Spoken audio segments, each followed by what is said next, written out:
Hopefully we'll have a baby girl. I'm just manifesting that.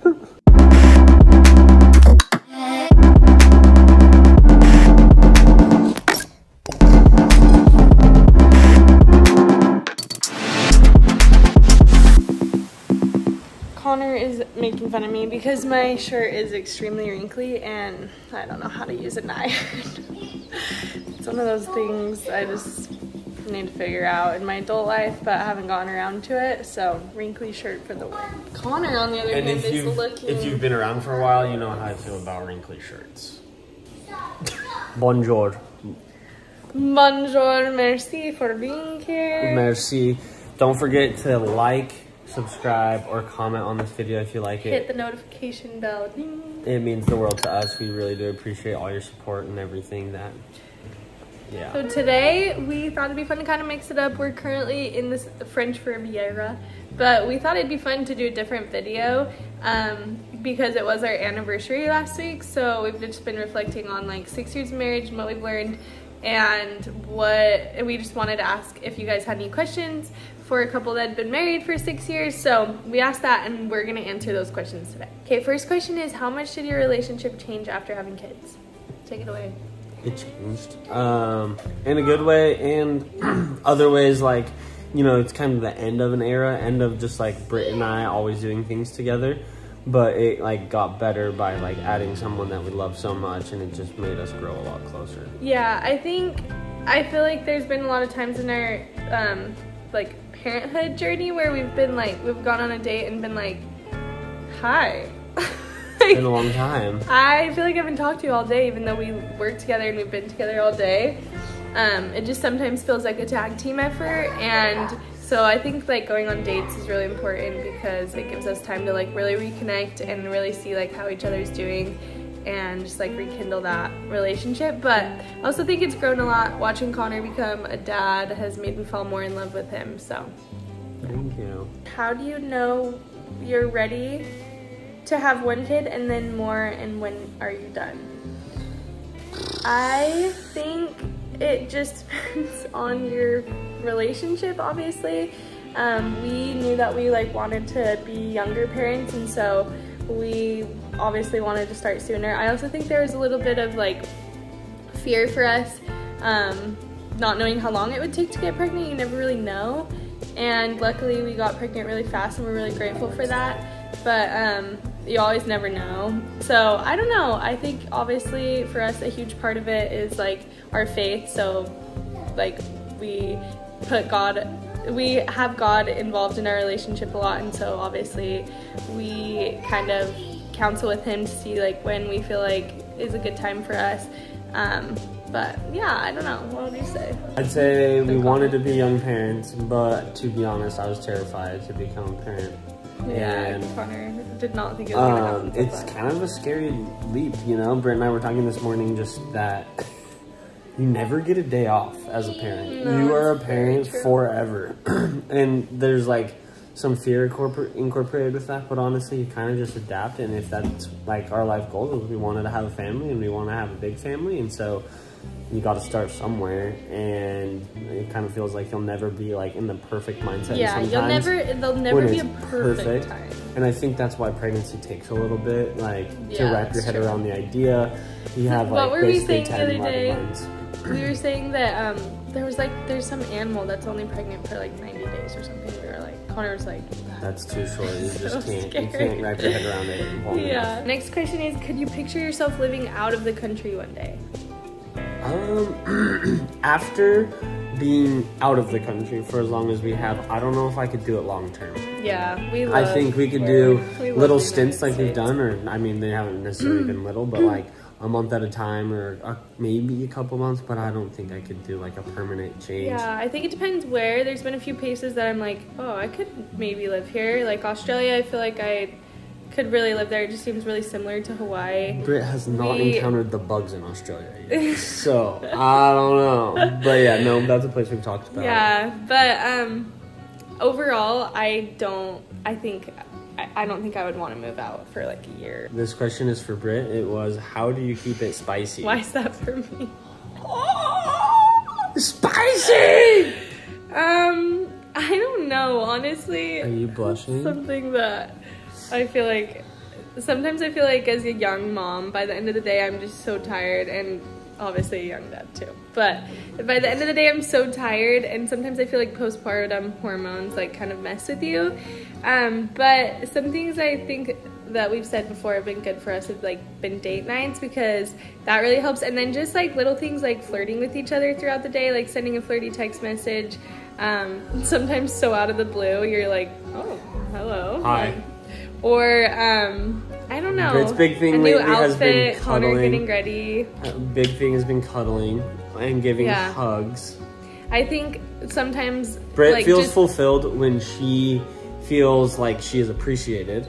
When she is like, when I say thank you, when I like notice the things she does for us, and when I do like just nice things for her. That she and like appreciates. doing new dates, like Connor cooking a meal for me, or me cooking a meal for him, or like, I don't know, like when Connor surprised me on my anniversary with dinner, that was like super fun. And yeah, just little things like that, I guess. Yes. This is a real question. It says, is it always as lovely as it seems between you two, or are there times of argument too? There's definitely times of argument. Yeah. We're both We're very not perfect. passionate people, and so I think that sometimes fire and fire collide.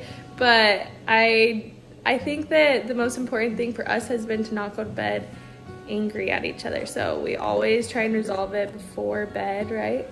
We try. And obviously, I don't know, the frustration. I think the times that we get the most frustrated at each other are when the kids are being hard. And we're both just like overwhelmed or tired, and we're just like, ugh, Yeah. I don't want to do it anymore, you know? Yeah. I would also say another time, or like something that we do to like not try to make arguments better, is try to listen to the other side and like not react and just wait and hear the other person out so they can say everything that they want to say, and then take your turn, because sometimes our arguments, boom, we cut each other off and get more angry. But Yeah. it's a work in progress. Over the 6 years, it's gotten significantly better. Yeah. We weren't as good at it at the I beginning. think just like being mature too, and realizing that like if you have an argument, it doesn't mean your relationship is bad. It just means that It's a it's just like opinion. Yeah, and it's just part of Working through it. working through life. Who wants to hop in? You got any answers for the questions? Got any marriage advice, buddy? How do you handle different parenting styles if you have different ones? Do we have different ones? I think we were raised differently. Yeah. But I do feel like overall we're pretty similar. Pretty similar.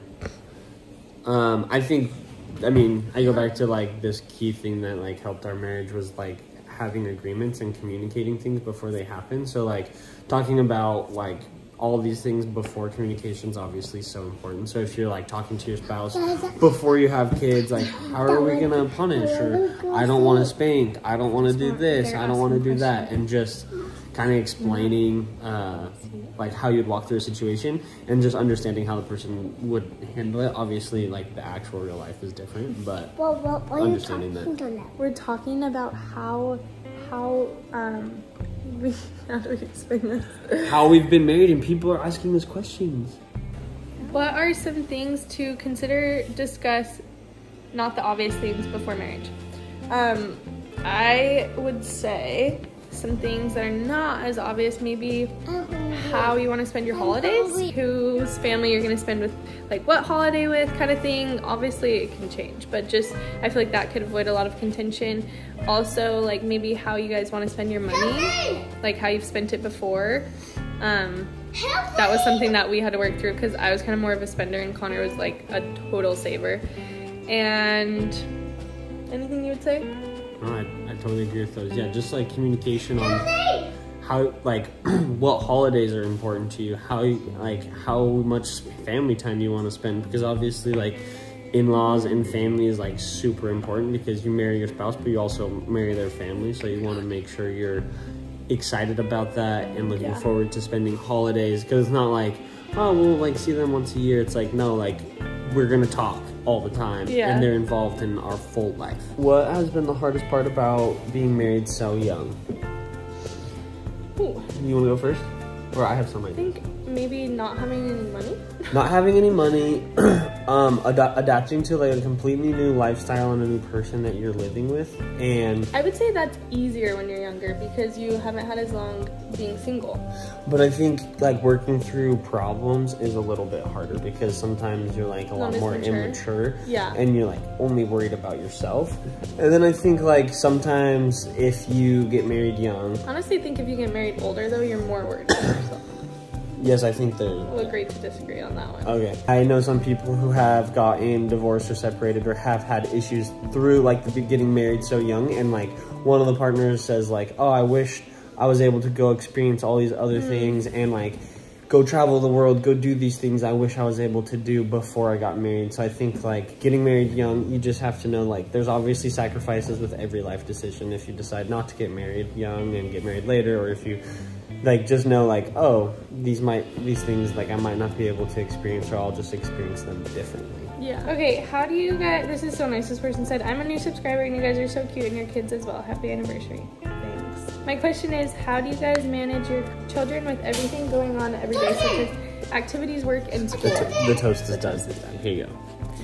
So I would say we definitely have our own like roles. So Connor and I both work, but I do like I would say maybe 70% of the work as far as brand deals and that kind of stuff. And so we'll go to the gym, we'll switch off going to the gym in the morning, and then when we're back in Hawaii, we usually have a nanny come for 3 hours in the morning so we can both work together and just get double time done.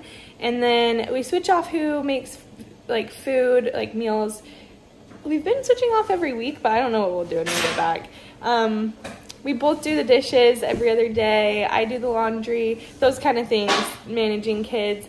We obviously, I think it's just like give and take. Like some mornings Connor will let me sleep in, some mornings he'll sleep in. And yeah, and then at the end of the day, after we're done with work, it's obviously both of us taking care of the kids together. So yeah, I think that we make a pretty good team. But there's obviously always sacrifices, and we've just learned a lot to be a lot less selfish because that's just kind of how you have to be when you're a parent. This is a good question. It's made us think. Where do you see yourself? You see you and your family in the next 10 years? Well, we just said that Cruz would be 13. That is so old. is so sad. We don't want you to get big. Some things that Britt said, where we've hope to have in 10 years. Yeah, so some things, like we'd love to own our house. Not sure exactly where yet. Somewhere. Hopefully. That we live in. Yeah, hopefully somewhere we live. Have a few investment properties. That's always been A big goal. A big goal for us. Yeah. Obviously, would love to keep traveling with our family. That's something that we love to do together.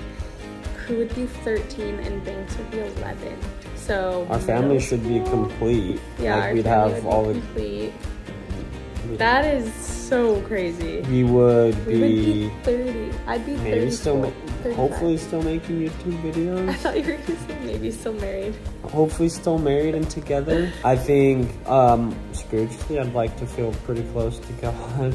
Yeah. And like that our family is the most important thing to us, and I'd like to have like hobbies as a family. I think it would be so fun to own like a lake house. We've always wanted to own a lake house. That's on the vision board 100%. Going to the lake house every summer as a family, creating memories there. Kids play with their cousins. Wow, I don't know. That's crazy. 10 years seems so far. It literally seems 35 seems so. Oh my gosh. Am I 36? I'm 26. I'd be 36. 38. Dang, that's all. Hopefully we'll have a baby girl. I'm just manifesting that. Sweet family question. Do y'all have someone who watches y'all's kiddos while y'all are working, or do you just need to get some time for y'allselves? Love the y'alls. Yeah, we do. We have a nanny, and she comes like 3 or 4 hours in the morning. Well, this is when we're back in Hawaii. 4 times a week, and then we have a date night once a week, and that's super important. Honestly, we look forward to that date night every It's so week. fun. But that's about it. The rest of the time, we really like to spend a lot of our time with our kids. Obviously, love being around them. So we try and be around them as much as we can. Okay, last one, then we're gonna go do something fun. Has it been hard to keep God in the center of your relationship? For us, I don't think it's been super hard because we were both raised with the same religion, and God's a super important part of both of our lives before we got married. I think we do go through ebbs and flows in being like closer in phases where we're not as close. Of course. And I think being a parent has made me grow closer in some ways. Just seeing like this life be created and just grow is just like to me, like you can't deny that. But at the same time, it's also made it harder to have time to like study about him and things like that. Less time to do those things, and sometimes when I go to church I'm like, did I even listen to one word today, because I was just chasing kids around the halls. But I don't know, I think there's ebbs and flows, but I do think